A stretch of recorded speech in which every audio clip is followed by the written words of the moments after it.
है। और ये आपके सामने छिद्दू राजा, आज इसकी जो खुशी है इसका कोई ठिकाना नहीं है। आज ये नाच रहा है, किसी के चावल पकाने गया, उसकी शादी की देग उठाकर इसने सबील लगा दी और गरीबा बच्चों को खवा दी इस बंदे ने। इन्नी खुशी हुई उन्हें दी रोटी थोड़ गई। क्यों राजा साहब इतने वजह पूछी गई, कहता जी मैं पल्लियों खवाऊं रोटी, पल्लियों इन्हें रोटी खवाई उन्होंने शहरों मंगवा के हैगा राजा।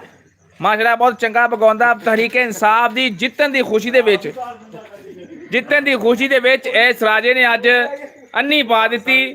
हुण आ देख डॉक्टर माका है भी पीटीआई का सपोर्टर आ, ओ चाचा अकरम बैठा जिहड़ा नून लीग का बहुत वड्डा सपोर्टर आ, ओ बाबा फिला ओ जरदारी का सपोर्टर आ, ओ बाबा जरदारी का सपोर्टर आ, ओ जरदारी वर्गा ही काम करता। ठीक है आ भी भाई जी साडे हुण पिंड दे जिन्ने नौजवान बैठे आ जी, वो कहते साडे लो भगवान नवाज शरीफ आवे, वजीर आजम बने, जेड़ा मर्जी बने, अजी गवर्नमेंट नु सपोर्ट करना। अवाम दा कोई ना सोचो, अजी तो कहने अवाम दा नहीं सोचना चाहिए। अवाम बगैरत रज के बेईमानी आप करती। अवाम इमरान खान कहता कि मुर्गे च पानी पाओ, कट्टे च पानी पाओ, बेईमानी आप करते। इमरान खान की सोचे थे हैं अजी बेईमानी आप नहीं करने वाले।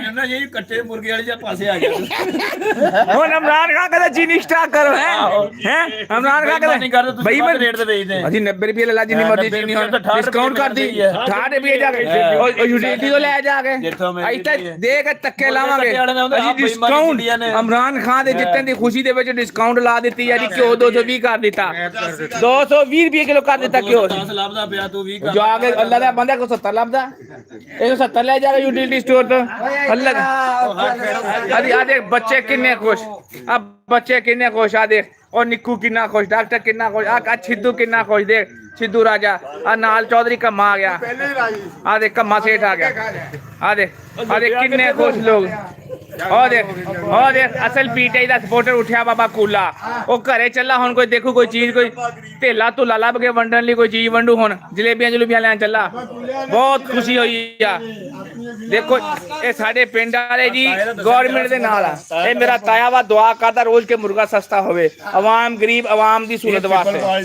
ये पिपल पाली दा पुराना थम सी। पालो कहंदा इस वेले जेड़ा वजीर आजम आ असी ओदे नाल आ, पवा मौलाना फजल रहमान वजीर आजम होवे, पवा जरदारी होवे, पवा जरदारी होवे, असी गवर्नमेंट दे नाल आ। गवर्नमेंट होर चीज हुंदी आ, पार्टी होर चीज हुंदी आ। अभी भाई गवर्नमेंट दे नाल आ बजाते खुद। जेड़ा मेरा देखो जेड़ा मेरा फेवरेट आ वो है सियासी लीडर है मौलाना फजल रहमान, लेकिन इस वेले मैं गवर्नमेंट दे नाल आ। अभी गवर्नमेंट दे नाल आ। ओ बाबा फिल्ला कहंदा वा, ओ कहंदा हले भी जरदारी दे नाल आ, कहंदा जरदारी मेरा शगीर्द आ। पर्ची वाले नु पर्ची नहीं देख जाता मेनू आज भी नहीं देख गया। ओए मेनू भला की कहंदा, कहंदा तेनू कौन सिखांदा यार पर्ची नहीं लेनी ओदे दिल ते बनना। ओ कहंदा कि पर्ची तुसी फैस करके ले के